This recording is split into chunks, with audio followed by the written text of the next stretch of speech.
and we are live. Let's wait for people. We live? Yeah, we're live. Everything is getting recorded now, so you need to be careful.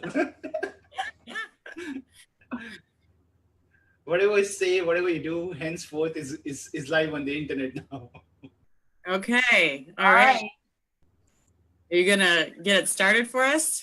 I'm just waiting for people to come in because Facebook Live takes a little while to curate the notifications. So once people would join in. We keep talking about going live, and we have yet to get it done. I've been live a couple times, but it really hasn't. We've had our head down working.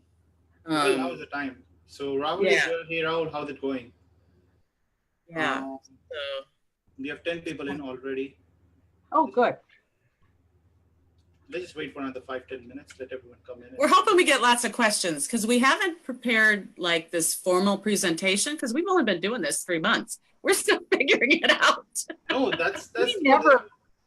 That's we do. Yeah, we rarely do a formal presentation. We may have notes, but then we just go with it. We did a presentation at a local college marketing class, and what we had discussed and what actually ended up happening were two different things. And it was beautiful. It was a big success, but it didn't go according to plan. This is where you need to start using some Slide Bean or some Canva, that helps. Yeah. Well, we did have we had a PowerPoint. What did we use? Beautiful IO. Did I get it right? Yeah, I think it's beautiful AI. Yeah, I think it's beautiful AI. Yeah, right? AI. Okay, that's why I asked. We have all names for everything. I just don't think of my own word. What do you call the Kanban? The Kanban? And I'm like, Kanban. And the thing is, she knows what I'm talking about, so it works. I do, but she makes up her own words for everything. I make up my own words, But it was really kind of fun to be in this class because it was all a bunch of not kids. They were they were adults. Mm-hmm. Yeah, they were adults, business owners. Right. They were all starting their own business, or they had their own business. They were looking to take it to the next level, and to watch the look on their face when we said, "So what's your plan?" And I think I had the room at dead silence for a few minutes. Well, and then Melissa started throwing chocolate at them. Then they started talking. It was like, okay, guys, let's talk. And it was a beautiful thing. We ended up with out of the 19 students, we had 13. 10 wanted to have meetings with us. 10 wanted to have meetings with us. Mm-hmm. So it was about 50%. Yeah. And that was good because there were some people that this platform is not going to work for. Mm-hmm. And that's one of the things that Melissa and I have noticed is that it's not for everybody. So move on. I want to say one of them was an event planner, mm-hmm. and all she wanted, because of the size events she does, was work with 2 or 3 people a year. Well, you can get 2 or 3 people a year on your own. You don't need some big marketing plan to do that. And so that we just looked and said, okay, fine, and we move on. So. No, but I think it's just a matter of like what you guys are doing right now is absolutely brilliant. And I'm sure like there are so many people going to be out there who are just waiting to listen to you guys and just try to figure out what to do, how to do things. Because again, we all hear so much, we write so much, we read so much. There's content overloaded, but when you see other people taking action, that's when it inspires a lot of people. So for example, when we did the second webinar with Doc Williams, right? He immediately went out there, just took action, and then we came up with the phrase that, hey, if you're not going to go for the client, Doc is coming after you. Doc is coming after your client. So that helped, that helped people like, okay, if the whole idea of that phrase was, look, if you're not going to go after that client, someone else would. So you need to go out there. You need to take action. It's okay to fail. It's okay not to achieve something. It's okay that if you repeatedly fail again, just make sure that you take notes every single time you fail. Because if you make the same mistakes again and again, and if the points are same, then that means your process is incorrect. So you just need to redefine your process at that point of stage so that you can fix your process. And once you get your process correctly, just scale up at that point of stage. And there will come a point as well where, again, you will be stuck in your life with that process. You need to again redefine your process to understand how do I scale up further. And as per business economics, you will go down, you will go up, you will go down again. You will go up, you will go down again. But then the second time when you go down is going to be your first time when you went up. So you always have to make sure that your economics are correct and you always note down things. That's something that's very important. So I think we have a lot of people coming in already. So I think so.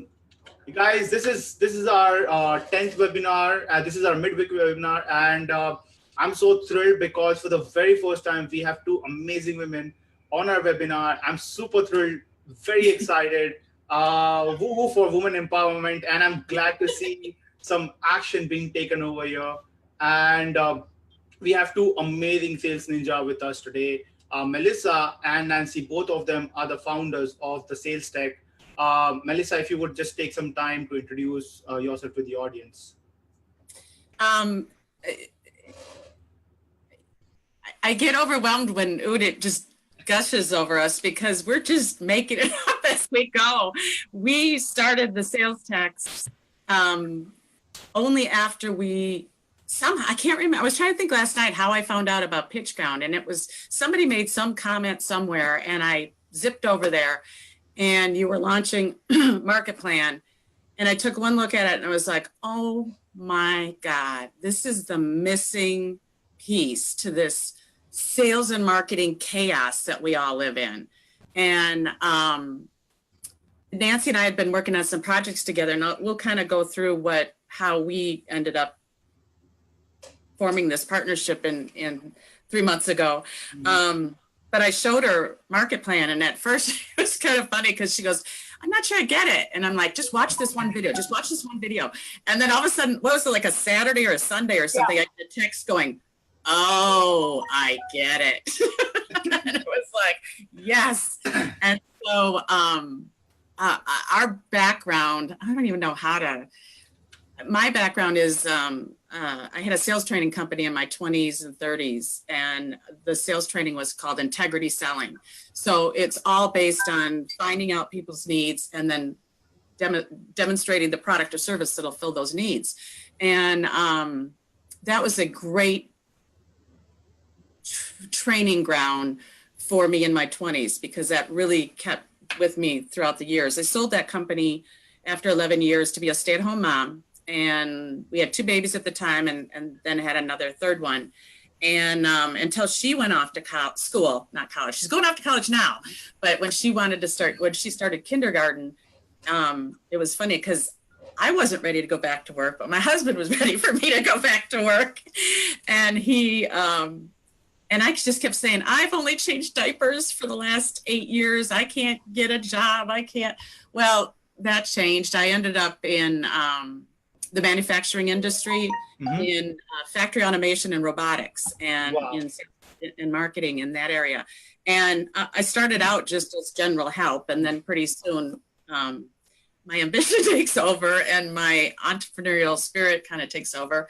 And that just kept growing and growing and growing until I hit age 55. And I thought, okay, I got to start thinking about my retirement. We've put some money away and all that, but I'm working really hard to build somebody else's retirement, but not mine. Right. And so I decided that I was going to quit my job and start another company so that I could build it to sell like I did when I needed to stay at home or wanted to stay at home. And so I quit my job, gave a month's notice, and I was going to be building mobile apps because that was a project I was working on with our sales team. Right. And it was a blast and I was loving it. We had this software that would help you build mobile apps. So I quit my job, walked away from a lot. And I started my business in February of 2016. And by June, was it, Nancy, that Apple came out? Yep. Apple came out. I was just publishing my first app with one of our distributors that I was working with. And I hadn't published it yet, and Apple announced you can no longer use templated software in our stores. We reject them all. You cannot. And I was like, okay, now what?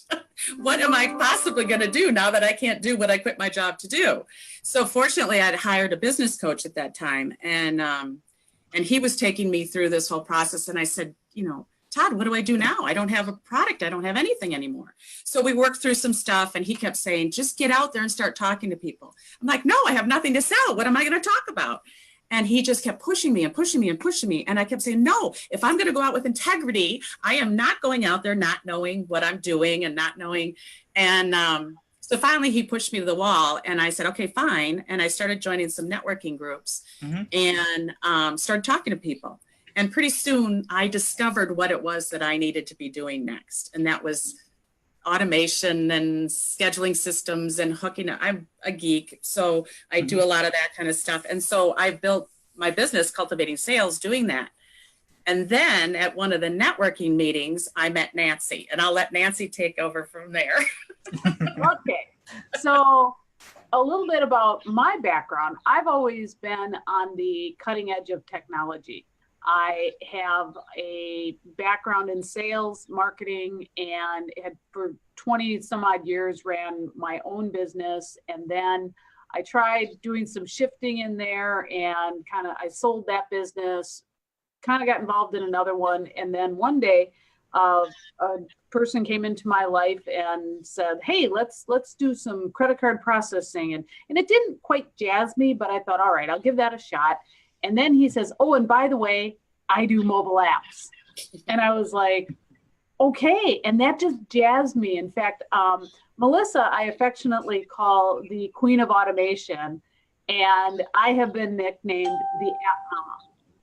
And the reason why, and this fits for actually both Melissa and I, is that we can take geek and turn it into English. So money. And money. And then we can turn it into money. But our clients love us because you always work within about 10 years of either side of your age. And Melissa and I are practically the same age. And we're finding that culture likes to talk to us because they get actually intimidated by the 20-year-olds. Nothing against 20-year-olds. I work well with them. Melissa does. We can talk the language. We get it. But this niche that we found, they trust us. And now it's starting to actually spread out a little bit more to the younger group going, oh my gosh, these women actually know what they're talking about. Yeah, we got an email yesterday. I just responded to this morning going, I need to know what you two are up to. Yeah. And she's in her 30s, I want to say. Yeah, so I want to say early 30s, yeah. We tracked in that respect. And so I'm into the mobile apps now. I managed to get through, as we affectionately call it, the Applegate. And I kind of saw that all the way to the end, especially since they can do progressive web apps. And that's one area that I really like, because then you don't have to worry about any of that. You can just do your own thing, get it out there and take care of business. And so I got a message from a mutual friend of ours that said, hey, there's this problem going on. My friend was in it. She's given up the mobile app business. And I said, well, she must be with a different platform or whatever. And then I go to a networking meeting. I walk into this meeting for the first time. It's a eWomen network. It's a fantastic organization. And I walk in, Melissa is the greeter at the table. And somehow, you had said, you do apps, because I saw your name and I went, wait a minute, you're the lady that does the apps in town? Yeah. And she said, so then I talked to her, and then, we're talking for a few minutes, and all of a sudden I'm like, okay, wait a minute, we got to talk. And I go around the other side of the table and I sit down, and that was it. We have been friends ever since. We laid it all out. Turns out we were both using the same platform, and I just took it to the next step. And Melissa had gone. Just to wrap that up, Apple by December said they had gotten a lot of pressure. There were petitions around and politicians that got involved and said, hey, you're screwing the small business. This is the only way small business can compete. Don't do that. So they eventually turned their decision around. So Right. So it's much easier now for small business to be on Apple, and Google has never been a problem. And there's some things, but doing it by yourself as an individual is still a challenge. You really do need to work with a developer to be able to navigate some of these rough waters that are out there. And so we've got that down to a science. We know what we're doing. So then Melissa and I got talking, we kept meeting, and we started doing a Monday challenge. Every Monday we started meeting just to support each other, to find out what we were doing, to see what is what. And then some goals. We wanted to talk about how we were reaching those goals. Yeah. Yep. And we did that. And then Melissa started finding some other tools. And one of them was a chat bot. And I remember distinctly being down in Florida when you came across this chat bot, and you had this idea to put the chat bot within a PWA. And could that work? And I'm down there on a family vacation, and I'm still, Melissa's the only one that I'm talking to. And it's like, okay, we can do this, we can do that. And the beauty of what we do is that we don't have to be here. We don't have to, and here is Wisconsin, but we don't have to be in one location. We can just go. Right. And in the meantime of that, I found another customer. And I called Melissa and I'm like, wait a minute, I've got another one down here. And then all of a sudden, her scheduling software, the chat bots are coming into the mobile apps and things are going well. Well, now Melissa comes across the market plan. And she said, you got to see this. So I'm looking at it going, okay, what am I looking at? All right, I kind of get it, but I didn't. And I couldn't wrap my head around how to actually make money at this. You know, and I was thinking, well, okay, we do some small subscriptions and people can manage their own and blah, blah, blah. And then I was constantly watching your webinars because I knew I could crack the code in this. Melissa was trying to explain it, but it wasn't quite coming. And all of a sudden I want to say the one with Doc is the one that did it for me. I think it was the one with Doc. Yeah. Yeah. And all of a sudden I got done watching it for like the second time, maybe third. And all of a sudden I grabbed my phone and I said, I get it. I know how we're going to make money at this now. And I shipped it off. She's like, thank you, finally. And so we just so it was all Doc, you know, I need to get him more on the webinar. Yes, I got it. Yeah. And that's what was so important, was hearing how one other person was making money with it. Right. And then we were like, boom, off and running. Yep. And everybody, so what we did, we've talked to a couple of key people that we trust very well, where we were allowed to make our mistakes and say, you know what, we've got something. So we have a thing here once a month where a bunch of ladies get together to do work. It's called Workspace. You bring your own tablet, you sit there and, you know, do what you need to do, and you can collaborate. Well, we brought our setup. And we just started grabbing people and said, here, come sit down. Let me show you. We're going to do this for free for you. It'll be valuable, but sit down, trust us. We don't know what we're doing. We're just figuring this out. And we had to be real because of that whole integrity selling thing, that we had to say, we don't know what we don't know yet, but please help us go through this and let us practice on you. That's the only way we could get past that uncomfortable feeling of not knowing what you're doing. And then when you start talking to real people, it changes everything. So basically, we talk amongst each other and it doesn't. Right. So that basically became your lead magnet at that point of stage, where you were just offering something for free. People do it online. You started doing the same offline, right? Yes. And then we shifted it. So we're in this meeting and we did 3 or 4 people that day. And every one of them walked away with, oh my gosh. So now I'm at another networking event with one of the people, the very first one that we did. And she actually stood up in the entire group and said, if you haven't talked to Nancy, go talk to Nancy. You've got to see what they're up to. And then she did the exact same thing in another networking group. And so did another woman. And so did another one. They stand up in front of everybody going, you guys got to meet with Nancy and Melissa. They've got this thing figured out. Yeah. And they're all just like, don't ask, just do. So that's exactly what we're doing. So then we decided to now offer a 30-minute free evaluation where we don't go through market plan. And it's so funny because Melissa and I both get so excited. The first couple we did went way past 30 minutes. We were doing them via Zoom, which we find is a much more effective way than a personal one. Yeah, it's much more effective because you can share your screen. You can show them what you're doing. So we were in the middle of one that was pretty deep. And all of a sudden I'm typing to Melissa in the private chat going, I'm mapping and I'm going through this. Yeah, she's just going to comment. I'm like, stop mapping. Stop mapping. you know, or Melissa will shoot back to me going, stop talking. Okay.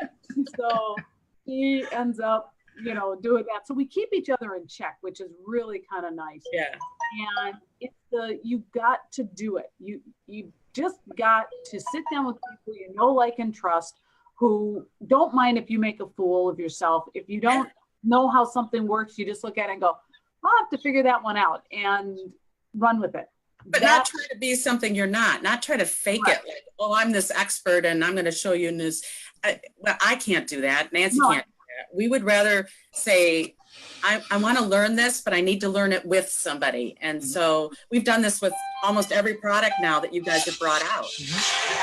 No, but that's all that is required, you know. So that's what a lot of people don't understand, that you're not going to learn something unless until you spend time on it. And you can only master something when you spend at least 10,000 hours on it, which has been said multiple times by multiple experts out there, that you have to spend at least a minimum of 10,000 hours to really learn and dig in something and really master that and convert that expertise into an art. Because that's when you start getting a lot of ideas. What can I do next? What other things can I do next? So you started off with just talking with people, offering them free stuff, to coming up with a strategy that will just give that free stuff for 30 minutes, to including a Zoom where you can then start building things up right in front of them and giving them that wow moment. That's important. One of the things that I learned with the sales training that we had was it was a system, and selling a product is a little bit easier because it's a thing. Well, selling a service is so much more challenging. So one of the things that we decided to do was to make it a product. So what we did, I'll show. I'm pulling it up. Oh, okay. You got it? Okay. So can she share the screen? Yeah, sure. Okay. So what we did was we put together a system so that we could explain to people what it is we do and how we do it. And that has really come from this whole market plan thing, because what we found is we were selling pieces of the marketing. I was selling scheduling software, selling chatbots, selling automation. She was selling the mobile app. Well, we didn't really know where it all fit in their process. So what Market Plan did for me and for Nancy was to say, oh, let's start up here, help you define your sales process, your sales plan, and then maybe some of our pieces fit in. If they don't, that's okay too. But if they do, we're going to plug them in here. And that's changed everything, because we went from being salespeople to being helpers to help them understand. And we always use the term sales. I was telling you about this yesterday, Udit. Companies pay for sales increases. They don't always get the whole marketing thing. So, and things have changed over these last few years where sales and marketing have come together like never before. They used to be silos. Now, if you're not working together, it's deadly. So we focus on sales versus marketing because we know that companies will pay for an increase in sales. So that's why we use that term more than marketing. So I'll let Nancy take it over from here. Yeah, so what we do is we have a couple of little catchphrases that we use. One of them is to help you find your fastest path to profit. And we've been very successful with our 30-minute. And just to make sure that we're clear on this, we do a 30-minute to learn about the customer. We listen to them. We ask them who's their avatar, their ideal client. Who are they trying to target? And we make them focus down into just one thing. And then we sell them on the idea that they probably need a map. And the mapping is what we actually charge for. We found that if we're giving away maps for free, there's no value in it. And so this way, the 30-minute people are more than happy to do that with us. It builds a relationship. They get to see, we go through this chart that I'm going to go through here in a moment. And then we take them to the next level. So that's one of the things. We help them find their fastest path to profit by turning their marketing into sales. And that's why we're not called the marketing techs. We're the sales techs. And that's where we come from, that aspect. So any business will fall somewhere within this graph. And we actually have this as a handout that we give people so that they can get an idea of who we are, what we're doing. So people like, when you're at a networking event or doing a show or something, people like something physical to walk away with. So we've put this on a flyer. And too many people are right here in surviving mode. And that doesn't matter if they are new in business or if they've been around for 10, 20 years. They're infrequent sales. They're just kind of surviving. They're making enough money to put the rent sometimes, and they're going forward. But they're very frustrated and overwhelmed at that point. And then the next step is, once they kind of get a little bit of an idea of what's going on, they start to grow their business. Sales are still unpredictable. They're more of a novice, but it's trickling in a little bit faster. They're still dissatisfied, but they get a visual of what the future is going to look like. And then they move into an analyst where they're thriving. They've got X number of sales every week. They're predictable. Things are flowing. Their confidence is growing. They're really hitting it up well for what their vision was, to bring it to life. And then they become an expert, where everything is just flooding in and sales are on demand. They're an industry authority. They're doing fantastic in that respect. But if you go back over here, what that all means, how that comes about is, in the beginning, they haven't even mapped their first funnel. They don't even have a strategy. And this is where we will do that first one at a cost for them to show them what that is. And then at the same time, we're kind of doing this together. We're showing them, by putting automation in place, how they're going to start moving up. And they can do automation, but now it has to be measurable. That is probably the biggest failure in all of marketing. And when people sit there and tell me, oh, I've looked at my Google Analytics, or I've looked at my Facebook Analytics, and my favorite is when sometimes look at. yeah. It's like, well, I've got those. I can look at those. That's not a problem. And it's like, well, but have you really studied them? Have you looked for your profit leaks? Have you really taken hold of where you're at? And can you pull everything into one area so that you can see it at a glance? Because how else are you going to know what's going on unless you really have an idea of all the moving parts and what's happening? Too often I hear people say, oh, I just boost an ad every now and then. And I think all they're doing is filling up Facebook's coffer. Exactly. They're not helping the business. And so at this point, you can measure those sales, and then it's time to hire somebody, because now it's repeatable. And this is where you can regulate the flow. So what we're doing, this is the flip side of that.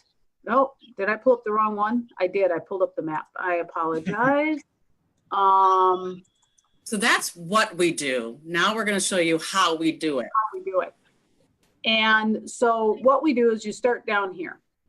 And these two things are what we're doing in our 30-minute, is that we're evaluating your current situation. You're telling us what you're doing. You're telling us where you're at, figuring out who your customer is. And then we talk about your fastest path to profit. We had one lady when we first were doing this, and we said, okay, so what's your avenue for your fastest path to profit? And she started listing like 3-4 different ways to make money. And we're like, that we didn't ask that. We asked, what is your fastest path to profit? And she actually said, okay, we're going to have to reschedule this appointment. And she said, I got to figure some things out. Then she came back to us, about a week later? Yeah. And she was ready. She said, okay, I looked at everything. This is the way that I can make money. And we said, great, now we have to map this for you. So in a lot of cases, sorry to interrupt, in a lot of cases, what we're realizing is the fastest path is to take them right back to their existing customers and find a way to turn. I had a gal yesterday, and she was giving this long thing about how she could make more money. And I said, okay, how long is that going to take? Well, that's going to take a while. What would be the fastest way? Well, that'd be go back to my existing customers. Right. And invariably, that's a great place to start. It is. So one of my biggest question to you right now is, when you start going out there and when you start talking to the customers, right? Or when you go out there, since you don't find your customers online, what is that approach that you take? Because majority of the people, especially the ones that are watching or especially are out there, are in the age group of 20 to 40. And especially from 20 to 30, who are just online freaks, right? They know how to contact online, but they don't understand the power of offline connections. And how do you define that connection? How did you use that? How did you leverage on that? And how did you get started on that? That's something that I would love to know about it. Well, I'm a master networker. Yep. I am very, very connected. And it's funny because Melissa is also very connected, and yet we're connected in different streams. We purposely also now connect in different streams. Like Yeah. we're going to events, networking events an hour away, and she's going this way an hour away, and we're going down south towards Chicago area. We are putting ourselves in situations where we know nobody, and we're just getting out there. Right. And it's scary, and it's intimidating, but invariably you go enough, you start meeting people, and then pretty soon, now this one in Madison that I go to, we've gotten 4 customers from, because each time they're telling other people in that group, oh, you got to talk to Melissa. What they're doing is awesome. So it's really just putting yourself out there, and, you know, we want to learn. I mean, I asked you specifically, teach us Facebook ads, because we need to now, we can't scale without that aspect of it. Right. We needed to start with actual people and talking and getting out there and getting those first few customers, not only to build our confidence, but to then get the testimonials so that we can use those testimonials on online. So, you know, we're old school. We believe in getting out there and just meeting people, and the online will come, but it's got to come after we've built, number one, the confidence, number 2, the systems, and put those in place, which I'm looking forward to Friday because I want to learn that. And then we'll do the same thing with ads. We'll try stuff. We'll measure it. Now we've got a way of doing it where we can measure, because we've had so many people say, well, Facebook advertising doesn't work. And then when we look at the map, we go, well, does it not work because of Facebook, or does not work because of your landing page, or does it not work because of your opt-in? Does it not work because of your follow-up? I mean, there's a lot of reasons it might not be working, but is it Facebook? It might be, but we don't know until we start measuring it. It's always about, you know, with Facebook, it's very, very funny, because I talk to so many of my clients over here locally as well. And everyone who has worked before me or before approaching me has said the same thing: Facebook ads doesn't work. And when I look into their ads, I just see one thing, that Facebook ad will not work when you're targeting wrong people, or when your copies are, it just sucks. It's not good enough where I would actually click on it and I will see something, because people will only take action when they actually click on your ad and go to your website where they can read more information. So you need to make sure your copies are very compiling, your image or your video, whatever you're using, is so attractive that it makes sense for them and they can connect to it. And then only they will take action. And that's not just with Facebook, but that's with any single ad. So you need to make sure. So for example, it's funny that a lot of people who told me that, hey, like I was targeting AppSumo, and I got a lot of audience, and that's when I told them, look, I'm reaching out to the right people at the right time when they're looking for right amount of they're ready with their credit card, right? But they were just looking for something right at that time. And if you can show yourself right at that point of stage, that's when you can convert them into a potential customer. So that's something that's very important. And Facebook is not some magic science, right? It's again, it just helps you to penetrate into the market, which or else wouldn't have been possible. The same thing is with every single ad. So but I'm going to go very deep into those ads and stuffs on Friday. So, but moving back to our conversation, I think you said it very correctly that it's very important to nail down on your process. And with this screenshot alone, the process is something that you have worked on by testing it out on clients, on various clients.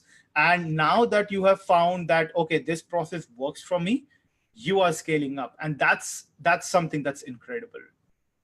Yeah, and this particular model that you're looking at, I want to say this is at least the 6th or 7th version. I was going to say, it changes about every week. yeah, it does. It does. One more thing, I want to jump back just to in-person networking versus networking online. if people join different organizations like their local chamber or whatever, and they think they're going to go and the floodgates are going to open, they're wrong.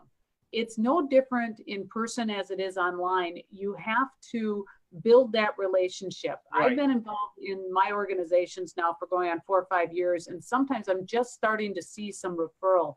And it's interesting because I just got another marketing company contact us, and I'm going to meet with them next week, that they want to know how to launch a mobile app. How can we get more downloads for a mobile app? Well, this platform is perfect. I don't even think Melissa knows about this one yet. No, I don't know. And so, and this is what I'm going to show them, is that this is how we can get you to get your downloads. But as they will say, don't change your message, change your audience. That's a Lisa Sasevich quote. And that's right what you're talking about with your ads for Facebook, is don't change your ad. Maybe your copy, your content, but not your message. Change your audience. Get in front of the right people. And so that's what this system can do. It can help you test those systems and figure out where you're at. And so once we bring people in here, this is where the meter starts running. This is where we start charging people. So these two are our freebies to bring them in. This is a charging. Like when you said no, like, and trust. So if you've got an ad that hits them, first of all, we've targeted the right person, which is very important. And then the ad hits them at the right time. Right. Then they go to a landing page and sign up for the 30-minute. And it's all about them. It's all about their business, not us pitching them. Right.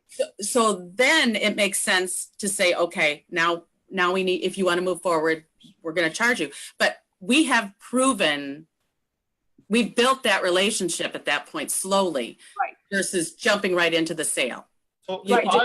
So are you very selective when it comes to picking up your customers? So for example, let's say I would just come in and I'm just running like a local pizza store and I'm reaching out to you, but again, you are not working with a typical food industry or local restaurants out there, right? You're working with a little more established companies or a completely different niche, right? So are you very selective? Pyramid, we don't want to work with those ones at the very bottom, and the ones at the very top don't need us. It's those ones in the middle that want to get to the next level that we're working with. So we haven't defined a industry or anything yet, but you're right. We have, before they have to apply to the 30-minute consultation. Right. So we have a form that they have to fill in. It's all automated, of course. Is that when they hit the button to apply, they go to a form they have to fill in. The form we use will kick them out at any point if they're not qualified. So if one of the questions is 1 to 5, how important is it to you to increase your sales? If they're anything below 4 or 5, they go off to a thank you, but no thanks page. Sign up for our newsletter, do all that. But if they pass the criteria, then they're allowed onto our calendar to book an appointment with us. That's my business, so that's the way we set it up. And so that, yes, they have to be qualified before we're getting so busy now that we can't just meet with everybody just because they want to meet. Right. Since we are all like tech people, what software are you using for that? It's one of, well, I'll just be honest. It's a white label version of a software that I'm working with a developer on. And that's fantastic. There's a couple of them I offer. There's one that I offer for newbies who aren't technology focused, and that's what I learned when I was out talking to people. Is you've got a lot of these solopreneurs that just don't have the time or the talent or the inclination to learn the tech. So it's really, really, really simple. And then I've had several people grow out of that. So then now we're working on this next level one, which is going to have a lot more bells and whistles. And so that's what we're doing there. So I have one more question. So let's say whenever you're offering those softwares to those clients, right? Have you ever considered or have you ever recorded a complete walkthrough of how to use those videos, and then are you sending them along with those softwares to make it easier for them to understand? Working on that. Primarily what I've done is that I do the onboarding myself. So I take them through everything and I charge for it. But particularly with those newbies, they aren't going to want to watch a video and try to learn it themselves. Okay. That's exactly what they don't want to do. So I literally take them by the hand. We get on Zoom. I have them working in the software, and I walk through everything with them so that they're working in the software, they're learning it, they're showing me, and then we do a session, and then I have them do some homework, and then we meet again. So it's very intensive, but that's the only way they're really going to get up and running. They need somebody to hold their hand the entire way. Right. No, but that's something that's very important. Like you said as well, that most of the solopreneurs would not have time because they want to focus on their business, but at the same time, they need some help as well for the marketing aspect and for the sales aspect. And the software really comes in very handy. And the training part, sometimes some of the softwares, it can take you a lot of time to really learn that software, no matter how intrusive it is. So for example, if you're using something known as Infusionsoft, right? Or Asset Campaign, right? It's such a massive software. Or sales, let's not take an example of Salesforce because you have to do a complete mastery. Oh yeah. And there's such great software. I've been an Infusionsoft user since the very beginning. And I'm still trying to figure it out.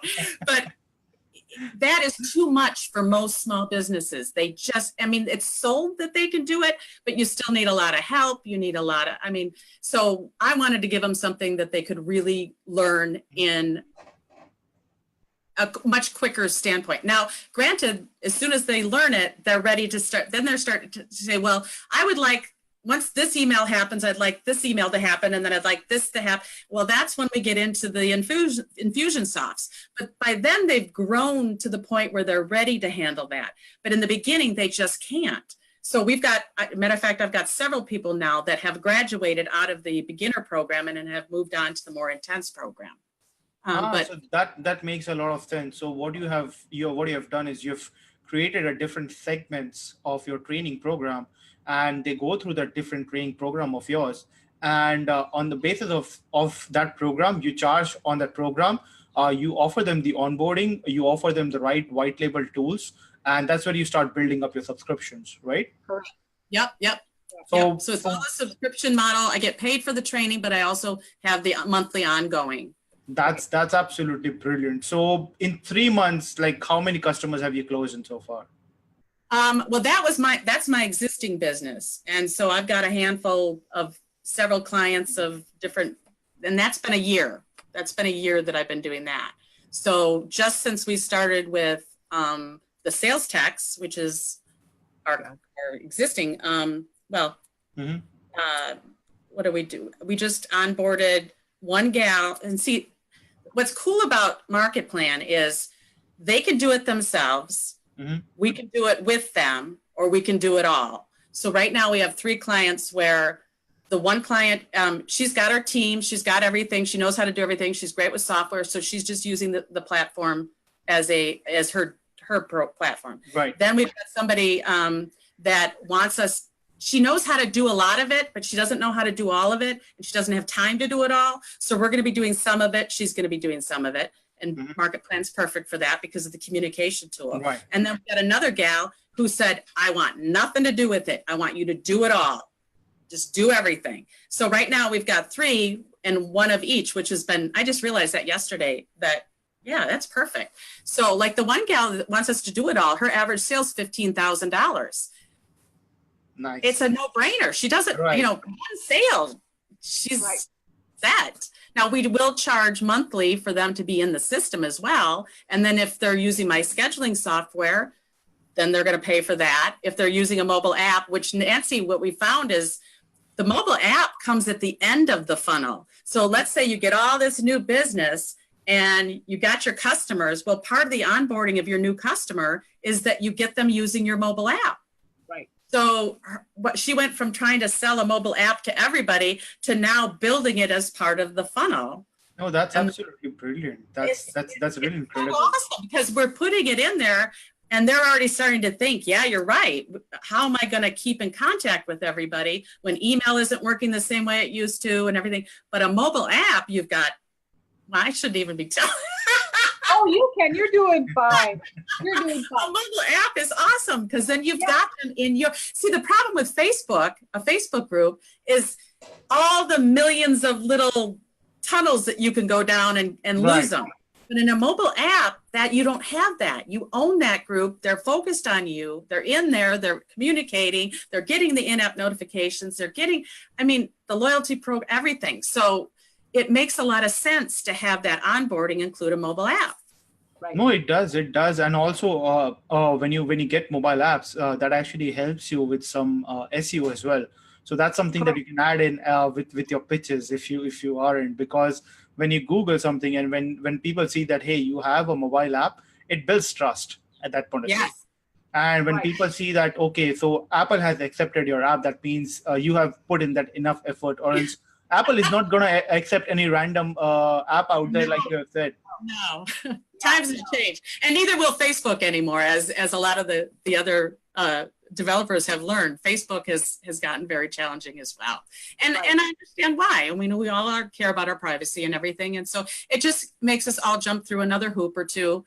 But like you said, that proves a real credibility then that you have made it through those hoops. Yes, and that helps you in your sales pitches. You always need that small hook for people to get on board, that small little thing for people to kind of like trust you. And that makes a big difference. So for example, a very small example that I'll give you, very recently, when I was speaking to a couple of people on PitchGround's chat, they told me that they have never heard about PitchGround, and they don't know whether they should be trusting and they should be buying from PitchGround. And that kind of triggered me. That's actually true. Like, the offer is intrusive, but people are not buying because they have never heard about it, and all of a sudden they're hearing about it. So I don't know whether they should go for it, they should not go for it.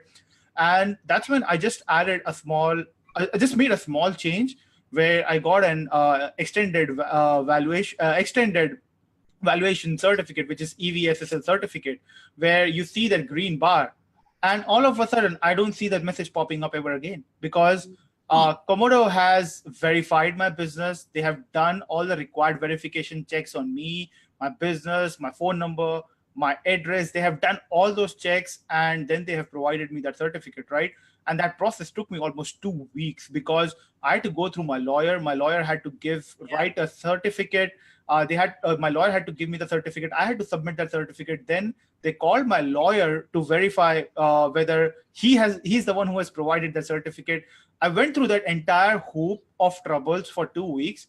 But now that it's on there, I can see the numbers getting up right away without even me doing anything, because now people can see that, okay, I can trust. So that hook is very, very important, I feel. That's really, yeah. Yeah. And it's true though, but that's what you have to do, especially in the online world. And we were just talking about even like attracting clients. There's so many Facebook groups out there. So if all you want to do is just sit in your home and do your networking in that respect, jump into these groups, but don't lead with your product. There's nothing more that I really get turned off is when you friended somebody because they were friends of friends. And the next thing you get is some kind of a message saying, hey, buy my product, buy my product. It's like, I don't even know who you are. So the same principles apply to what you were just talking about, making the certificate so people know who you are. Same thing when you're networking within groups. You want to start chatting with people within the group and maybe responding to their needs and their questions. And then they're going to start seeing your name. And all of a sudden, you've now become an authority in whatever niche that you're looking at. And I've already gotten referrals from online for people who have said, oh, yeah, I know Nancy. She's this. And I've never met this person. Right. But it's all an online thing. And it was something that I may have crossed their path 2 years ago. And now it's coming back around saying, oh, yeah, Nancy's the app mama. You want to go ahead and talk to her. And I know the app mama sounds kind of cheesy, but it's memorable.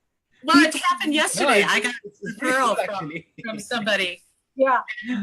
And I said, how did I bring that up? I said, oh, maybe. Was it inspired from like GoDaddy or something? Yeah, somebody nicknamed her that. Somebody nicknamed that to me, and it stuck. And then I have another kid that does some work for us, and she said, "Oh no, Mom, you're the app mama. You're no question." And I've known her for several years, and that's when she defined it for me by saying that you speak geek and can translate it into English. And that, I think, is where all walks of life are having trouble. And I've always been in the geeky mode. In fact, my father, who's 85 years old, uses apps. And it's so much fun. But yet I'll get that phone call and it's like, can you call me? I said, all right, I got a tech call. I got to call my dad, but it doesn't know age discrimination when it comes to technology. And that's where your younger people can still come across as being the actual expert and start being in these groups, because when you see your name, you don't see you, although your personality comes out.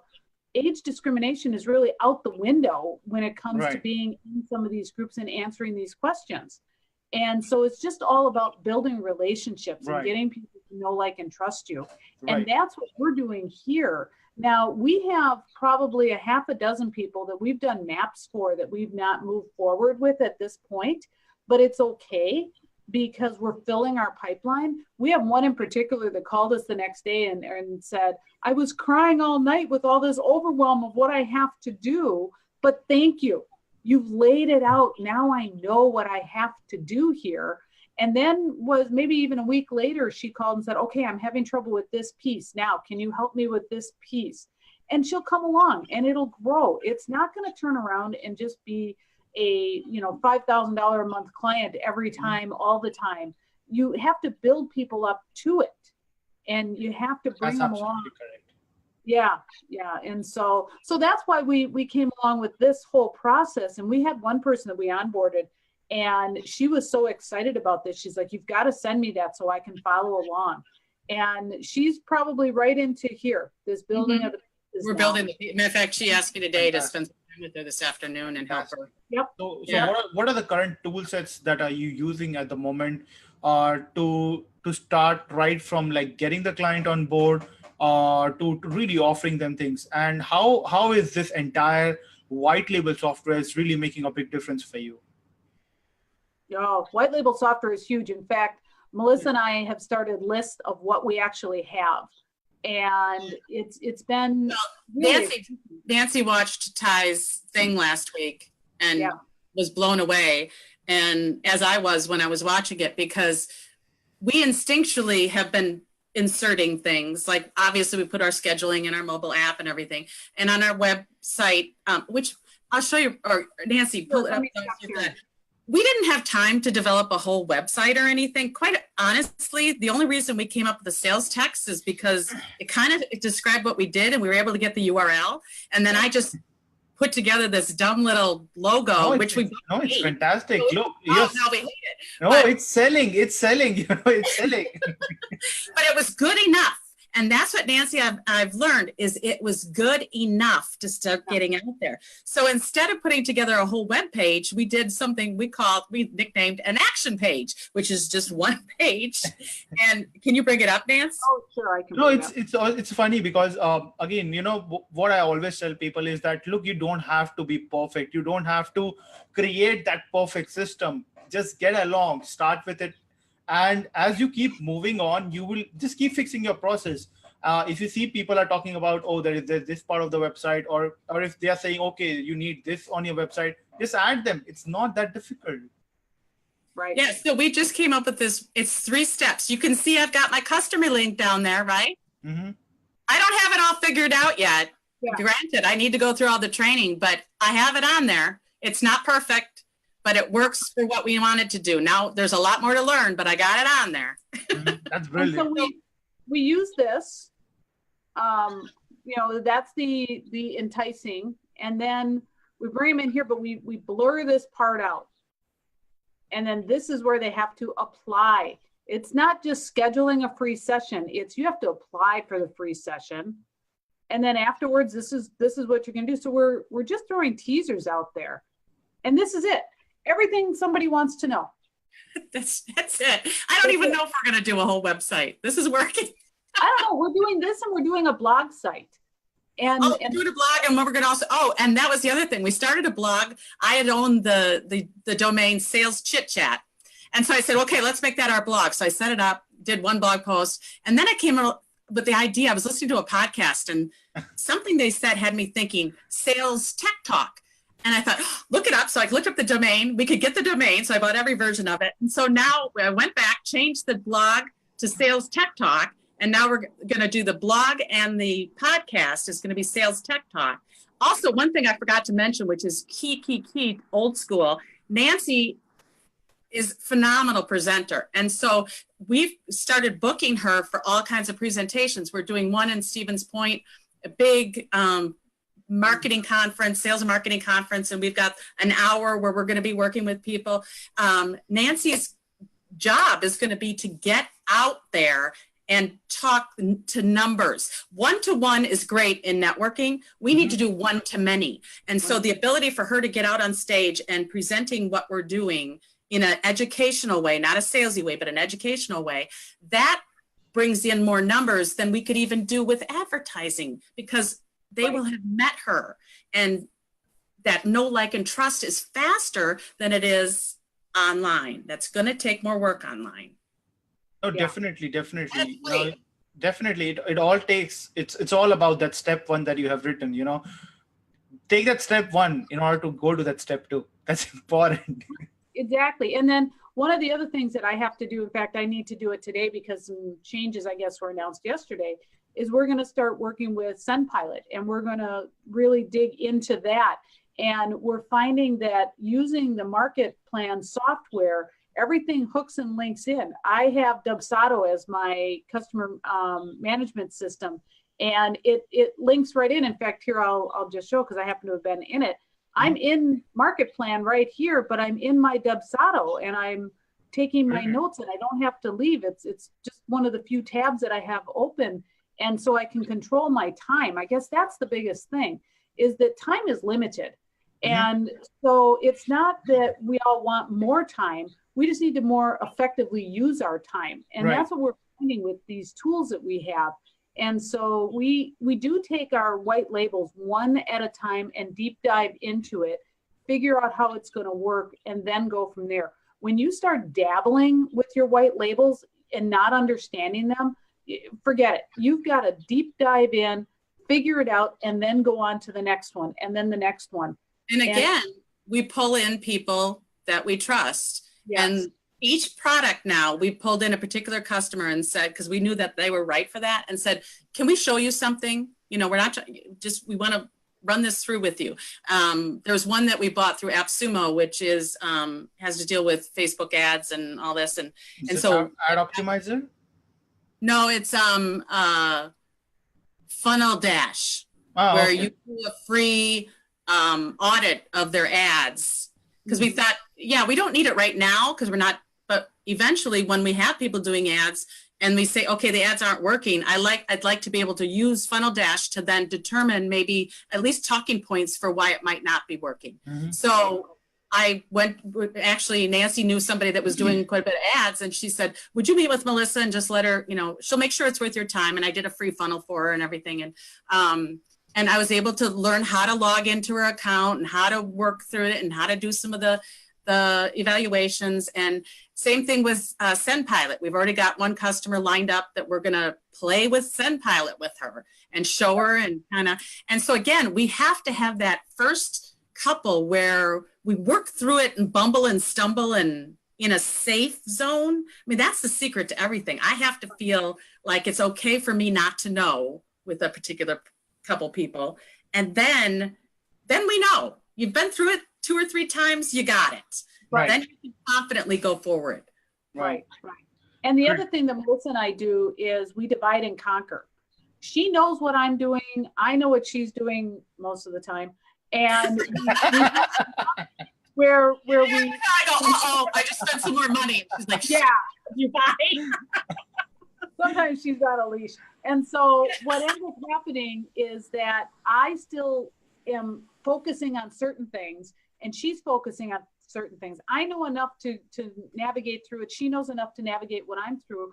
But if you don't focus, if we both focused on the same things all the time, we'd never get a darn thing done. Right. That's important as well, that you need to really split your work and work on your core skill sets. And that's what it may, that's exactly what makes a successful partnership as well, because you can divide and conquer at the same time. Right. Were there questions, Judith, that I'm not seeing a question box here? I'm not. Yes, that's because we haven't been asking questions. We have been just talking to people all the time. All right, guys, if you've been finding this webinar useful so far, then please let us know. Write down the comment, and if you have any questions on your sales, if you're stuck somewhere in your sales, in your process, then please let us know, because Melissa and Nancy are over here and they would love to answer your questions. Remember, if you're stuck, or if you have a ton of software that you have bought from any platform, doesn't matter, AppSumo, LTD fans, no matter wherever you have bought from, start using them. And if you aren't, wherever you're stuck, list down your questions below, because they can really help you map your process, because that's your step one. Understand what you have as your asset. Don't just keep buying more stuff when you're not even using them. Start understanding what you have. Try to come up with a process with those assets that you have, and then turn them into profits. That's important. So if you have any questions, please start writing them down. So so Stephen is saying that respect is earned, not taken. Ad point sucks, especially in Facebook group. So I'm not sure what Stephen meant with that. So Stephen, if you can just highlight a bit more. Thomas is saying, hey, today it's Zoom lagging a bit, and at least in my end. So I'm not sure. Should be working fine for everyone. Stephen is again saying, AKA work smarter, not harder. These are really great insights and strategies for small business. Definitely. Process is everything. And the way Nancy and Melissa have nailed down on the process, that's the reason why they have been able to scale up to an easy 4-figure in just 3 months, versus all of us are just wondering, what are we going to be doing next, right? Where they have already taken the next step. They started figuring out things by themselves by investing time into it. And that's important. And that leads to one of my next questions to both of you. Now that you have started acquiring your clients, how do you look to scale up? Because now I'm assuming it's just 2 of you working. You're going to be adding in more people. So what are your plans for that? Are you going to be hiring it virtually, or you plan to get a co-working space and hire them like locally? What are your plans with that? No, we both had employees before. Don't want to go that route again. Yeah, we're not going to go there. What we're going to do is we're going to hire virtually, and we're going to pretty much make it on a consulting basis. And we're finding people who are talented. We're working with one gentleman right now out in Vermont, I believe he is. Boston area. Okay. And, he's been helping us with some specific projects, and we will keep working with him as those projects come along. We have somebody else who is very good at click ads, and we have some people who are good at graphics. So I've got a phenomenal chatbot guy out in Montana, and we bring him in on every project that we do, because he's just brilliant. Guys, this is a brilliant chance for you. If you have a specific skill set, just list them down in the comment below, and Melissa and Nancy can always reach out to you and get you some amazing. Absolutely. We want to have 2 or 3 different people to pull from, so that we are making sure we pull for the right clients. So yes, we're huge networkers, both online and offline, and we want to make sure that we bring in people who really know what they're doing, because we can't possibly begin to know. And we want to work with people who are experts in certain areas. Right. Right. We can bring in the people. We're confident we can bring in the sales. Oh yeah. Doing the work is a whole nother thing. And so we're doing it now, but we do want to start. I think all of the SaaS companies who are going to be watching this webinar, or who are watching this webinar right now, or want to be watching in the future, I seriously think that if you want to start having a good MRR, you should be contacting Melissa and Nancy to really help you guys out there and nail down on your SaaS process, because they can really help you get that initial 5 to 10K of MRR. Just going out there, reaching out to the customers, demonstrating your product, and making it a win-win situation for all of you. Even if you don't have a white label, you can always work things out between yourself. And I think that's something that's very important. It's building that network, building that connection. In fact, even I'm going to reach out to Melissa after the webinar and see like how we can sell like my softwares at the same time that I've been selling. So it's all about that process, and that's incredible how you have really nailed down the process. That too in just 3 months, all by just watching webinars, all by watching videos. You have a lot more than we've done in 3 months. You set the right tone, and what you've built instantly, we could see the difference. I mean, we've both been buying stuff online for a while, and we're pretty do-it-yourselfers. So I'm used to buying something and having to figure it out myself. That's okay. But what you have put together and the people that you have brought on board with this team have absolutely blown us away. When we first bought Market Plan, Tyler Winter got on the phone or a Zoom with us for like an hour or so and helped us just work through it. And Reese is making himself incredibly available. Chris, who I don't know if you know Chris, but he's in Market Plan. And he spent at least an hour with us the other day. We're sponges. We're saying we will learn from absolutely anybody that will spend time with us and help us learn. And where do you get that? You don't get that anywhere else. And the fact that all of them are kind of blending together and working together as a team, and it gives us so much hope for the success, because it's not just me and Nancy, it's all of us now. We're all in this together to grow this and build this, and they want us to be successful because we're going to go on and talk about the products. We're going to go on and tell other people. We've got other marketing consultants coming to us and saying, what are you doing? Yeah. And can you come in and do this for our customers? Now, at first we thought they'd want to go into competition with us, but now they're saying, no, I want you guys come in and do this for our customers, and we'll work out a deal. And I mean, that's just phenomenal it's changed everything in 3 months. Well, I'm really glad, that was when I started with PitchGround.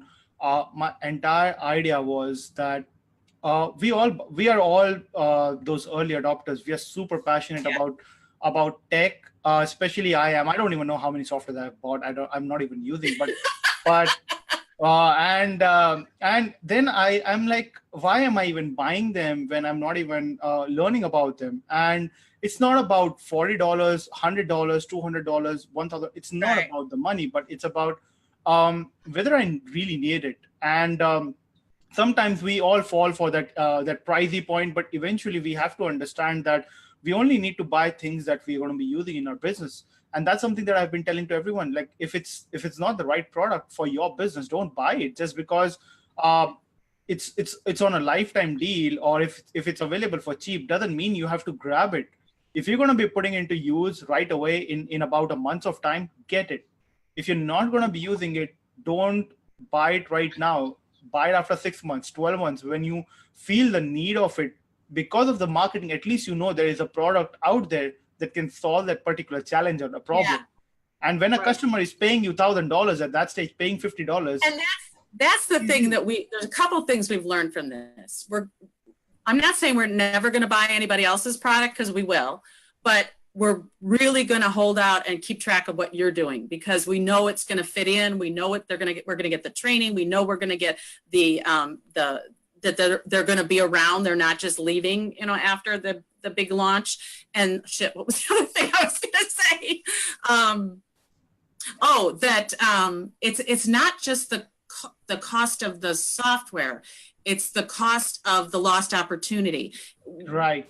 If we bought the lifetime market plan and SendPilot and customer and never did anything with it, shame on us, because there is so much money to be made and good to be done out in the marketplace by implementing these tools, as opposed to letting them sit on our shelf. And there's actually, I've gone back now, and Nancy laughs because every day I go, and I have this tool that will fit in perfectly right here. And you and I talked yesterday about a testimonial software, and boom, we need that, because we need those video testimonials. And so we're looking back at what we already own and saying, okay, now we need to bring this up. We need to figure out how it fits in. We need to learn it. So, I mean, letting stuff just sit on your shelf it's a waste when it's good stuff like this. That's absolutely correct. And, this is why it's very important to go out there.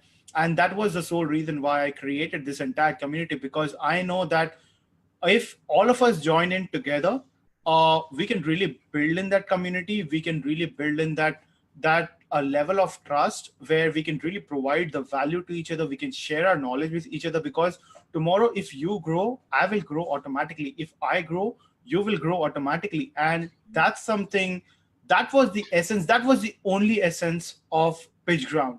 So this lifetime deals is just a small way of getting to know to people, but this is the whole value system that I've been building in, I've been driving in. So for example, I've been working with Richard. Ever since I've got Richard on board, he has made my life very easy with his videos and courses, and I'm glad like he's on board, or else like Aaron and I would have been stuck making videos, and it can get really time consuming while really coming up with the right plans and strategies and the kind of video that needs to be delivered. So very soon, so what Richard has done is, I was speaking to Richard, and I was like, a lot of people are really struggling with social media. And what I have done is all social media. I've not done anything else beyond social media today to build PitchGround. You would not see any article out there. You would not see any blog post out there. No fancy guest posting, no influencer marketing, nothing. I've done nothing, right? I've just done social media. And I've done it correctly, because I have failed so many times in the past that that I just made a list of points that I failed at, and list of points that worked out for me in the past. After I figured all those things out, I was like, let's just put all those things in and let's just start working on it.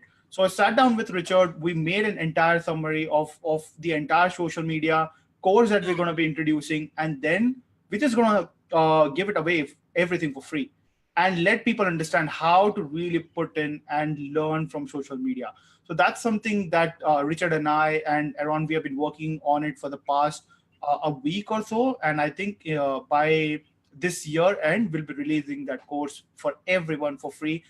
That will really help them how to nail down their social media process. Well, we'll be the first ones to take it, because we're really not doing social media. And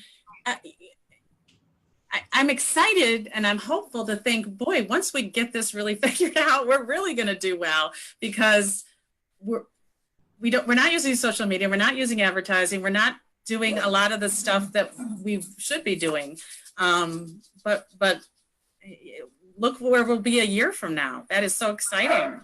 And look, we all just started. It's been like only 2.5 months of journey. We got live on 1st of October, and we are in like mid of December.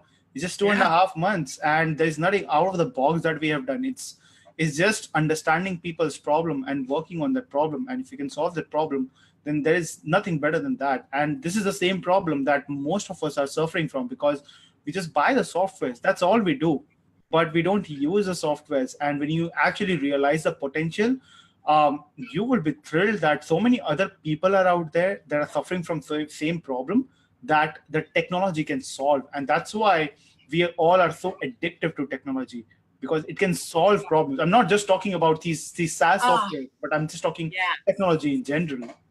Well, and it's only going to get, I mean, with AI and all this stuff coming, if you're not keeping up on that, you're going to find yourself really lacking, because you got to get comfortable with tech. I mean, or at least have somebody on your team that's comfortable with tech. And there's other funnel programs out there. As a matter of fact, I was reading something before we jumped on here today. But the fact that Ty not only has gotten involved in the community and gives, incredible webinars and everything, he even called me one day on a Sunday and, am I really going to go look at another tool? You got to be crazy. We sat and talked for I don't know how long on Sunday, and I was so tickled that I could talk to Ty about this and get insider information and really understand where he was coming from. And I'm not going to go someplace else. I have a relationship with you guys where I know I'm going to get the help anytime I need it. And that for loyalty, you can't buy that kind of loyalty. That's got to be earned, and you guys have done that. I really appreciate that. Thank you. Anybody that's not, well, we're all here because we grabbed onto it. I mean, anybody watching today probably we're speaking to the choir here anyway, but the kind of loyalty you guys are going to get, is going to take you so much farther than just, selling every little piece of software that comes across. And one of the frustrations of AppSumo and some of the other ones is that, okay, I buy a video program this week, and then 2 weeks from now, there's another video program. And then 3 weeks from now, there's another video program. And it's like, ugh.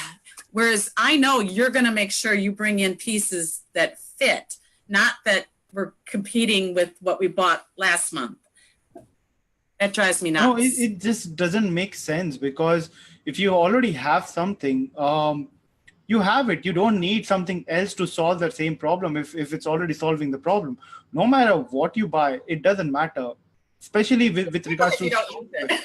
Yeah, and especially when you have like so many tools just sitting around out there. Like I said, I have a huge shelfware as well, and so many software that I've bought I'm not using. Like, I feel ashamed sometimes that why I have even bought those software, and if I did, why haven't I used all those things? So I was making a list of everything. I was talking to my team, and I was like, let's start using some of them, and let's put them into use if we have got it. If not, then I need to be more careful with regards to what I really do. And everything always fits into something. So we just need to create that right. It might just be one customer that you use it with, because that particular customer needs that. And it's like, I had somebody today that sent me a thing saying, I'm not sure this is going to work. And I already have something else in mind. And I really only will probably position it for that one person. Now, maybe in future, but okay, I've got it, and I'll learn it real quick, and we'll get it figured out. And I'll let them know that they're getting a deal because I'm learning on them. Early adopters always get the deal, right? Yeah, that's why we are early adopters. We get the good deal, but again, deal is still secondary. It's the new tech that really excites us. So that's the reason why anytime a new feature comes out, right? You go to a corporate, they'll be like, we don't care, Versus when we see a new feature, we are like jumping out of the box. We're like, oh my God, something new came in. Let's just jump in and see how that works. We are curious. Case of Benjamin, where we start testing everything out. So I was just giggling yesterday when I watched Reese do the 2.0 and how exciting what we can do with that. I mean, he gives us so many ways to make money with that software. And we're not even doing social media, really. We're playing with it a little bit, and it just became, okay, now I can do social media because I'm not going to be spending hours and hours and hours on it. That's right. What I didn't want to do. We talk about the fastest path to profit. To me, social media was not the fastest path to profit. Getting out and meeting with people is. But I don't want to ignore social media. And now Reese has just given us a tool that we're going to be able to plug in and have it work for us. And that's what we are doing with the course as well. So like I said, a lot of inputs were taken from Reese as well. And a lot of inputs I have given from my end, a lot of inputs Aaron has given from his end. And then Richard, how he has been building things. We put in a lot of different systems. We whatever we tried to figure out during our stages, everything is out there. And again, we're just going to put it out there so that people can start learning from it. And the information is out there. Now it's up to you to go and take action. That's very, very, very important. And that's one thing that Nancy and I have really learned is learn and then go out and do something with it. Do something with what you just learned.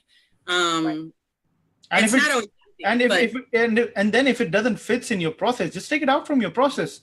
But it doesn't harm to go out there and test it out with actual people, especially when you tell them, hey, it's going to be free, right? The moment you say that, even if it doesn't work out, at least you're going to build some relationship with that people. So they might come back tomorrow. You might send them a friend request and get connected on Facebook or LinkedIn.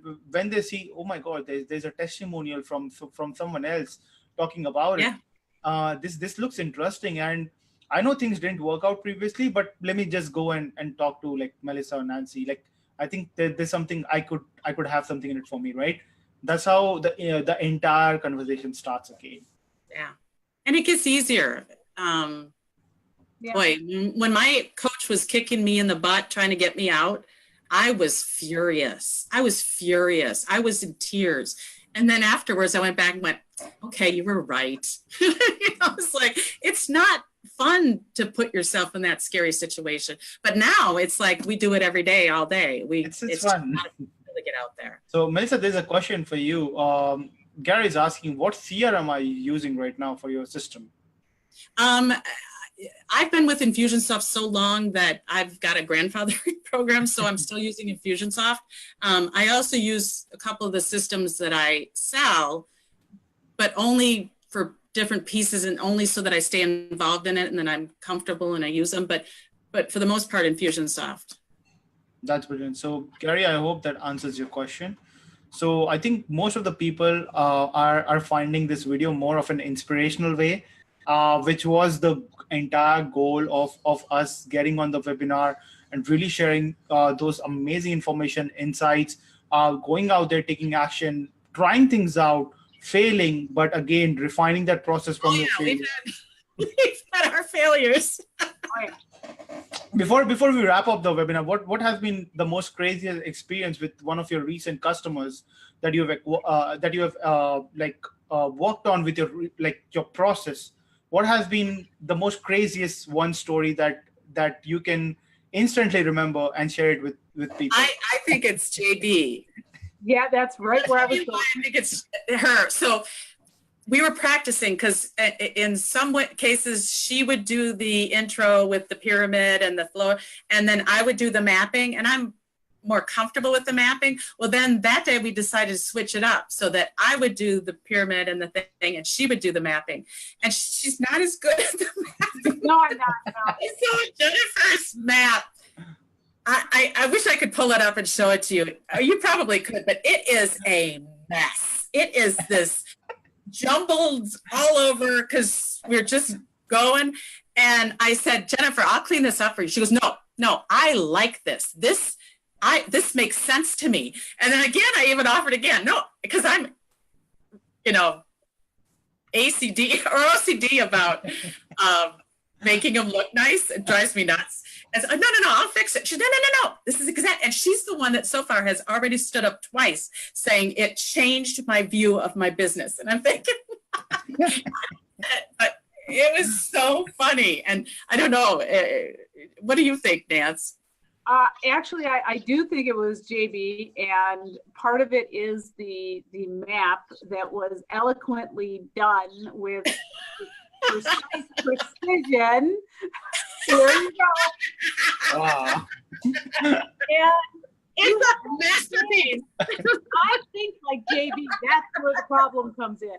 But I think we need someone to crack that code, actually. Yeah, no, we got this. She and I could talk about this all day long. And here's the thing, though. When we first started talking to her, I was going to just meet for her and just have coffee. And Melissa it was right after a networking event we were all at. And I said, come on, Melissa, you got to come talk to us. And JB had no clue what we were going to do. None. And she was just kind of doing it because she was our friend. I just did this to be nice. To be nice. And all of a sudden she goes, I want a full session. I want to know. So this is what we created for her. And and it's a masterpiece. And as we call it, it's good enough. Hey, you sold, that matters, that's all matters. That's all that matters. And the point is, you don't have to be perfect. No. At all. And JP loved this. She loved it. And she was shows it to people. It makes sense to her. Yeah. She was just going to town on this. And, it was just, I asked her a couple times, I said, you sure you don't want Melissa to clean this up? Because she will. And she said, don't touch it. And she was literally melting in her chair going, this has changed everything. Yeah. See, and then this is one that Melissa does. See, following. I can see the difference. There's a little bit of a difference between us. And so this is why I go out and speak, and Melissa is the tech behind the scenes. Yep. So, we have very clear job lines now. We do. We're very good. And yet that's the point. And just get out there and do something. Because if you do nothing, you're not going to get anything. If you do something, you're going to get one of two things. You're going to get a success or an education.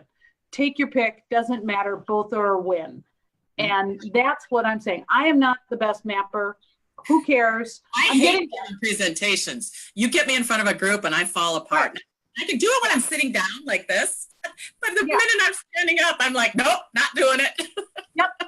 And I get in front of a room. That is exactly what makes your partnership so amazing, is because you have two different skill sets. You found your passion, which is the same with different skill sets, and that is what makes you both an amazing sales ninja.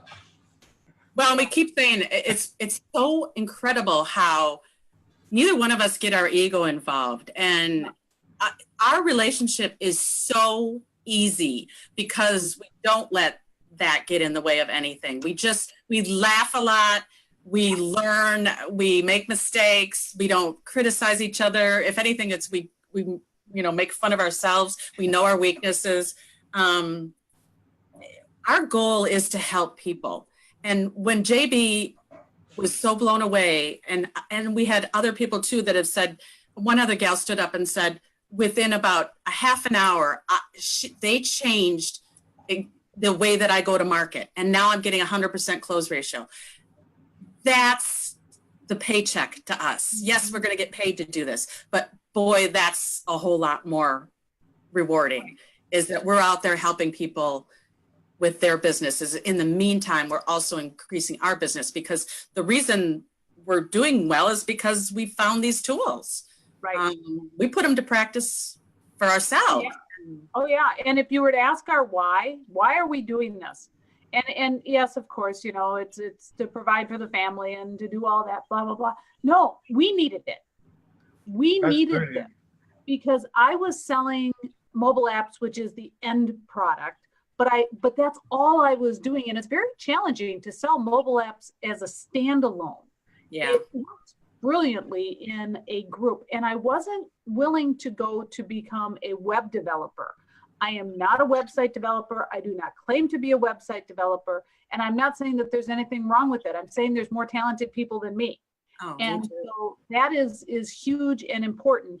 And then Melissa had all of these other tools, and nothing came together until she found this. And then it was like, oh my gosh, now we can do the whole process. So that was our why. We went out looking for something that was going to work for us. And then we just get so excited, we want to share it.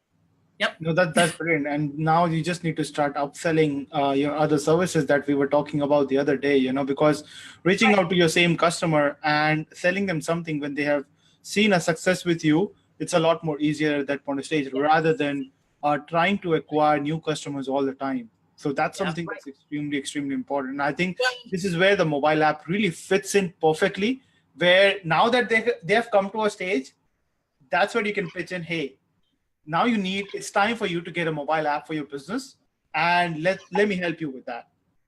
Yeah. Right. The other thing I told you yesterday too, it was, we're not charging a lot for what we're doing. And that's got to change, because we are limited and all that. And we do provide a hell of a lot of value now that we've got this figured out. And so our next growth mode is how to charge more for what we're doing.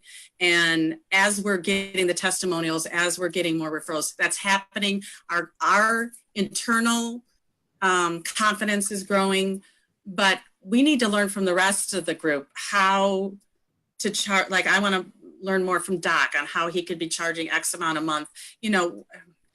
We're still doing small numbers. I want to learn how to. I think one of the most important factor over here is that whenever you come up with your numbers, you just need to justify that number to someone. And if they're not willing to pay you, that means they don't trust you enough. And in that case, the only thing that can really help you out is build some case studies, not just testimonials. Testimonials can still be faked out. A lot of people do it, So when you build a real case study, that is something that can really help you. So for example, let's say if one of your customers, you have helped them get like the first 100 customers, right? Just go and ask them that, hey, would you be willing to spend, like, let's say, your next couple of hours on helping me build a testimonial, because a case study, because that's a win-win situation for both of us. When you work on a case study, when we publish that case study online, people will be finding you, right? And when people find you, you get more business. And at the same time, you don't have to tell them that it's going to help your business as well, right?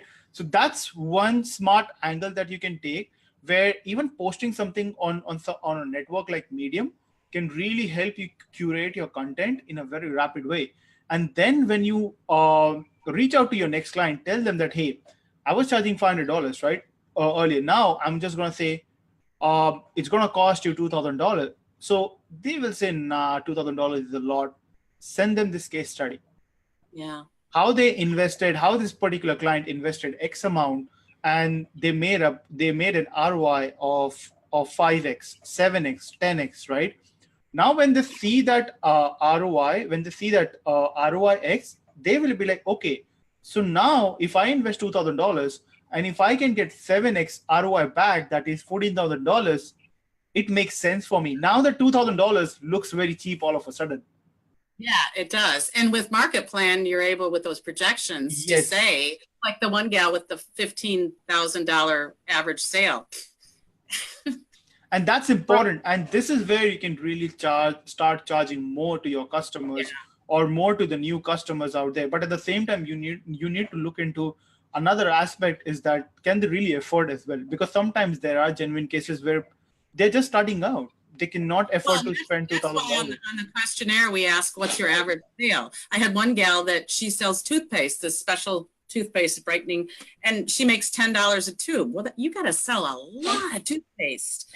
That's not a good fit for us. Now, if they've got, we're looking at about $3,000 or more, if that's their average sale. And again, that's narrowing down our customer avatar, our ideal customer avatar is we want them to be averaging a higher ticket sale, because then we know that we can get a return on investment for that. No, definitely. And especially getting into B2C can be a little challenging, and that's a lot of money burn, to be honest with you. Like, it really requires a lot of money that you need to burn initially to acquire that user base. And you need to have a good capital basically with B2C, unless and until you are okay growing on a very sturdy pace, like very slowly and steadily. So for example, like my mom makes a lot of soaps, and she recently started making some beauty products. And what she started doing was she started giving out free samples to people in where I'm living right now. She started handing out all the soaps to the neighbors. So she goes down. So every evening, like all the women will come and meet together. They will start talking about things, and she'll just hand over soaps to them. And they started using it, and they were like, oh my God, this soap is amazing, right? So she started getting orders for it. Now what happened after that is she started getting like more orders slowly and steadily. And now like she pretty much captures the nearby market. So she makes so much soaps a day that I think she makes around like 300, 400 soaps a day or something. And she just sells them. And it all started with like free sample, right? And she's not spending a dime or anything anywhere. And she doesn't want to go online because she's doing it for passion. I've told her a few times, but again, there are some compliance. When the moment you go online, you have to get certified compliance. There's a lot of things that you need to get into. And that's where the challenge comes in, because when you're going into B2C, people will not trust you right away. That's another challenge. And there are beauty companies out there that are spending billions of dollars on advertisement. So there is no point in like really going out there and really fighting out. So what she's doing, she's really happy. And that's where I feel that's all that matters. Yeah. So that's where, if you're getting into B2C, it's very difficult to make that required margin, because the margins can be very thin. Oh yeah. Right. Yeah, so, and it's like the gal that only wanted 4 clients a year. Right. I'm going to tell her to get more ambitious. She's happy. She's like, I'm thrilled to have 4 clients a year. That's all I want. Do what makes you happy. Right. Exactly. So there's a question from Stephen. He's saying, some people in my niche, condos and property management, asked for help with elections. Also, a couple of guys who ran in local city race. Any sense if these marketing tools can be applied? The funnel looks crooked, but the payoff in leads and referrals might be significant. So what do you feel? Like, he's basically into condos and property management, but they're getting into some kind of local elections, I suppose. and he's asking whether the tools that you guys are using right now can be a good fit for him, so that they can run ads or do some marketing, and help them out with elections. I would think so. I mean, just with my business with the online scheduling, that's phenomenal for setting up appointments and showings and things like that, if I'm understanding the question correctly. But I think with for the mobile app, Yeah. of course you go there, but yeah, it'll list, you can have your events listed, you can do your push notifications, Right. you can have sharing of the app very easily. In fact, we have a local gentleman who does a lot with local politicians, and he and I have often talked about applying an app, not just for the election, but then they can keep it for after, for now you've been elected, now what? And it's a great way for communicating. And they don't have to necessarily be apps that are out on the app stores. They can be the PWAs in these cases. They can be put up rather quickly and used and modified and whatnot. There's so many possibilities that a mobile app can work into play here.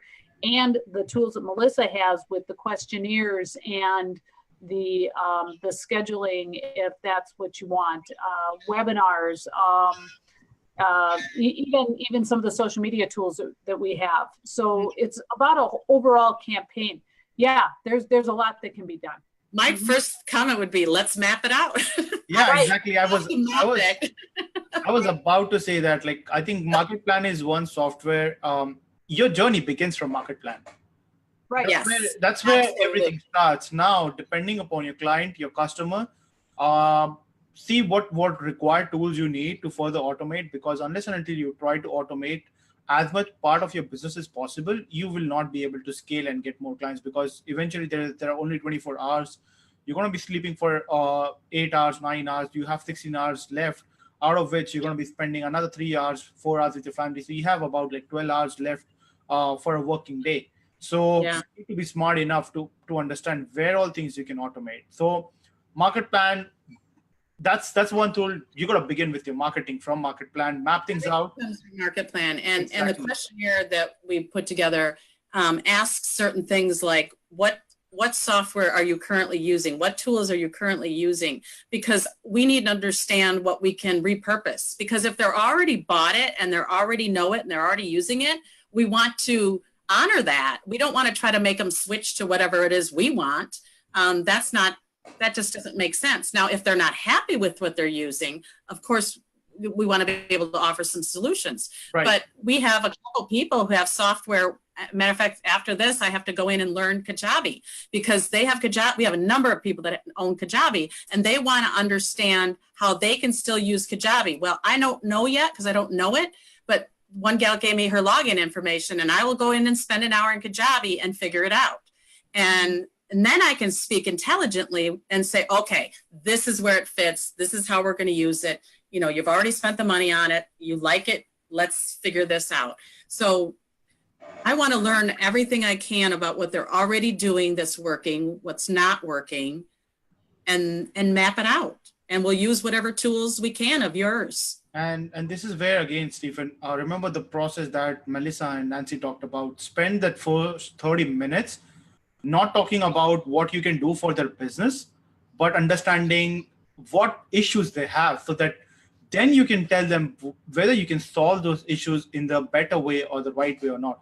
So spend that 30 minutes to an hour really understanding their problems. And once you do, list those issues down, see what will require tools you will need, and then start mapping them out in Market Plan IO.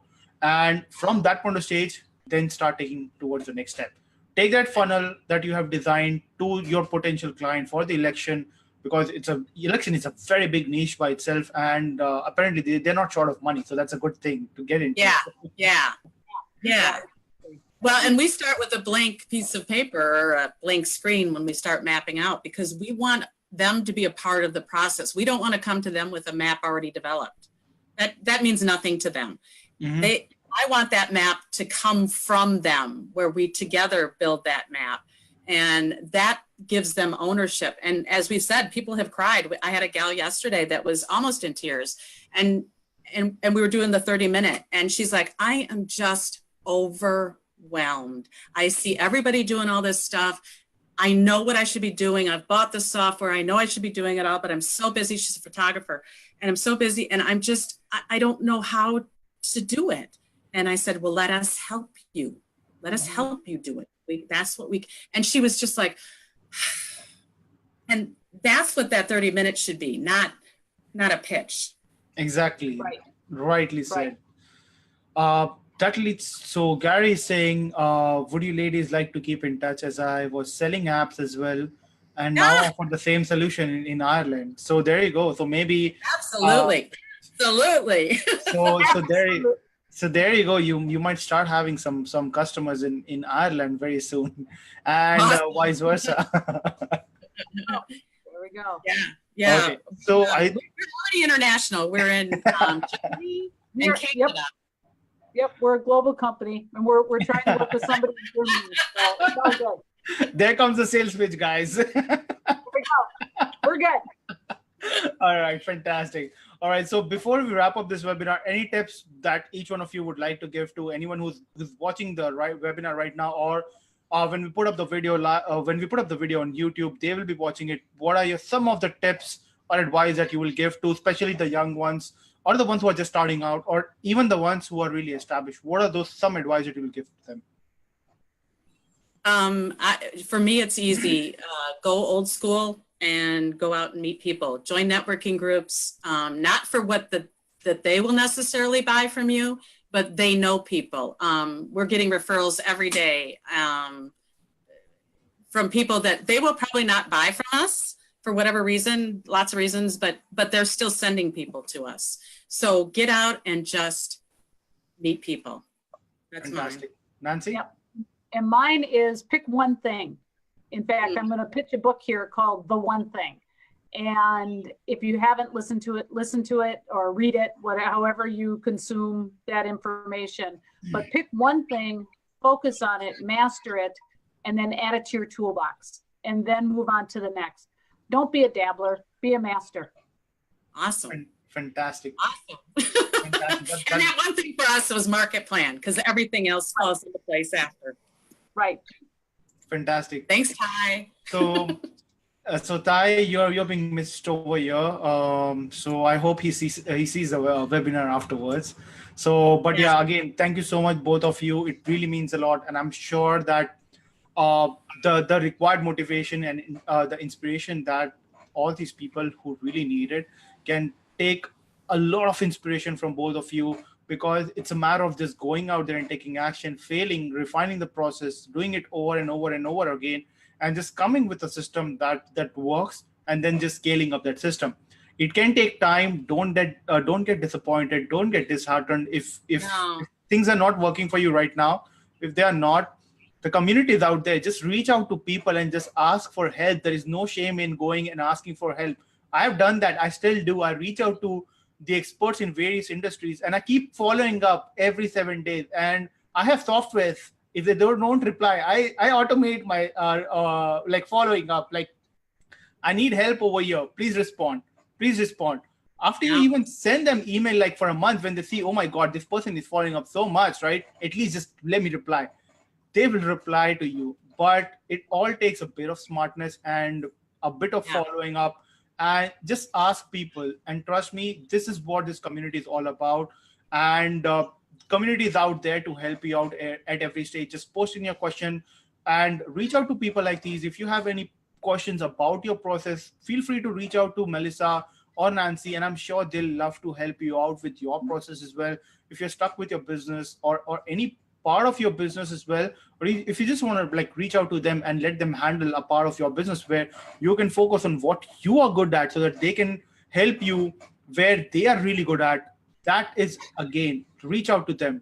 So customers are so okay with that nowadays. They're so okay with that. We'll say, well, we're going to bring in our chatbot expert, and we have a Zoom meeting, and we all get online and do that. They don't question why.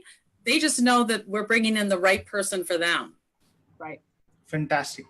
All right, guys, thank you so much for coming in. I really appreciate both of you spending 90 minutes, and it really means a lot. And I'm sure a lot of people will get inspired and will take a lot of action from this. So if we could do it, we bumble and stumble over. And more than that, I thoroughly enjoyed this webinar. This has been like the most crackling webinars so far. We've been laughing, talking about things, talking so much sense, productivity, but at the same time, just enjoying the process, enjoying every bit of it, enjoying every second of it, and just sharing as much information as possible. Yeah. All right. Thank you so much, guys. That's it for our 10th edition of PitchGround webinars. This was a midweek webinar, and we'll be doing more of these very often. But make sure that you do not miss out the webinar on Friday, that I'll be posting the details very soon today. And I'll be sharing some amazing ideas, tips on Facebook ads, where you can get started with Facebook ads, implement, scale up, how to implement some of the softwares, and talk about automation. Facebook itself has got so many automation modes that you don't even require some outside tools that are available in the market. It's just that people are not aware of how to use those required tools from Facebook. So I'm going to be talking about those things as well. So once again, thank you so much, guys. And all of you have a brilliant week ahead. Awesome. Thank you. Thank you.